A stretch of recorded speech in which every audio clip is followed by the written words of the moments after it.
Hey, it's Annie. Quick question before we start. If you had to guess who on your street is a millionaire, who would you point to? The one with the new SUV? The one with the perfect lawn and the big renovation? I'm gonna guess you're wrong. And once I show you why, you'll start noticing this everywhere. Here's the truth almost nobody tells you: the people who look rich and the people who are rich are usually two completely different people. Today, I'm walking you through 9 quiet clues that separate real wealth from the performance of it. Keep in mind, none of these are proof on their own. They're clues, patterns that show up again and again once you know what to look for. Stick with me, because by the end, you won't be able to unsee this stuff. Let's start with a number. Right now, around 24 million Americans are millionaires. That's roughly 1 out of every 11 adults. So statistically, someone near you probably qualifies, and it's almost never the person you'd expect. A huge study on this, done by Ramsey Solutions, surveyed over 10,000 millionaires and found something surprising. Most of them never inherited a dime, and only a tiny handful got $1 million or more handed to them. They grew up middle class, or even below it, working regular jobs and built their wealth slowly, one boring decision at a time, over decades. This isn't a new discovery either. Decades ago, researcher Thomas Stanley studied wealthy people for years and wrote it all down in The Millionaire Next Door. His conclusion was simple: wealthy people are frugal, not occasionally. And here's the idea that matters most in this entire video: income and wealth are not the same thing. You can earn a huge salary and still have nothing saved. Income is what comes in, wealth is what you actually keep. Once that clicks, these 9 signs start making a lot more sense. Sign 1, the car. Look at what someone drives, and more importantly, how long they've kept it. Most millionaires don't drive this year's model. A lot of them buy used, pay cash, and hang on to the same car for years, sometimes over a decade. Think about it this way: a brand new leased car is just a monthly payment dressed up to look impressive. The moment the payments stop, so does the appearance. A paid-off, slightly beat-up truck sitting in a driveway for a decade is usually the opposite. It's someone who chose to own things instead of rent the appearance of success. Sign 2, what they wear. Stanley's research found that most millionaires never spent more than a few $100s on a suit or a watch in their entire life. Most common watch brand among them wasn't some luxury Swiss name. It was Seiko. Plain, reliable, forgettable. Here's a simple way to think about it. Some people are rich on paper, meaning their lifestyle only works as long as the paycheck keeps coming. Others are rich on the balance sheet, meaning they actually own what they have and owe very little. Only the second kind is real wealth, and it's usually invisible.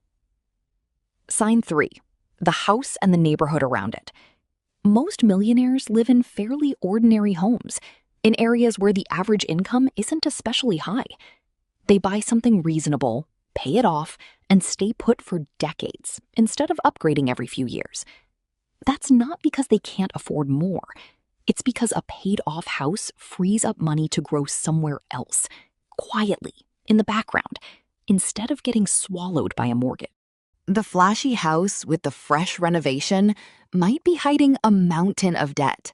The plain one down the street might belong to someone who's actually worth millions and simply never felt the need to prove it. Which brings us to sign 4. Notice who never talks about money. The wealthy rarely mention what things cost, how much they make, or what they just bought. There's an old saying for the opposite kind of person: big hat, no cattle. All the outward signs of success, none of the substance underneath. Ironically, the person constantly announcing their next upgrade is often under the most financial pressure, while the one who seems almost bored by the whole status game is usually the one with real security. Sign 5, their job. This one throws people off. The millionaires in these studies weren't mostly hedge fund managers or tech founders. They were teachers, engineers, accountants, and small business owners running things like plumbing companies or auto shops, the kind of work nobody puts on a vision board. Nobody dreams about these jobs, which is exactly why nobody notices the money quietly building up behind them. Take two people earning the exact same salary. One owns a small home repair business and has built real savings over the years. The other has a flashier job title and the exact same income, but almost nothing saved, because their lifestyle keeps expanding to match every raise. Same paycheck, Completely different outcome. One looks impressive and isn't wealthy yet. The other looks ordinary and already is. If you're finding this useful so far, go ahead and hit subscribe, because the next few signs are honestly the ones that matter most. Sign 6, how they invest. This is where it gets almost boring on purpose. Most self-made millionaires build their wealth through ordinary retirement accounts, not exciting stock picks or lucky bets. They contribute steadily every month and let time do the heavy lifting through compounding. There's a simple test you can try tonight. Take your age, multiply it by your yearly income, then divide by 10. That rough number is roughly where your net worth should be if you're on track. Land way above that, and you're building real wealth. Land well below it, and your money is slipping out faster than it's coming in. Sign 7, debt. Wealthy people tend to avoid it almost aggressively. They pay off credit cards in full every month, buy cars with cash, and treat their mortgage as something to eliminate, not something to stretch out for decades. Debt is basically a disguise.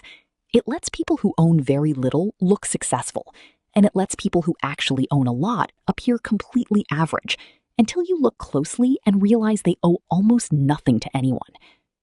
Sign 8, everyday spending habits. This is where the difference becomes obvious in daily life. Wealthy people aren't cheap, and that distinction matters a lot. Cheap means avoiding spending altogether.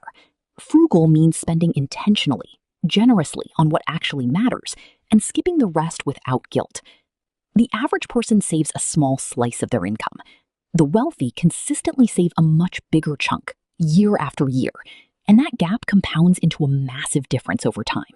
Sign 9, and this one plays out over an entire generation. Look at how their adult kids are doing.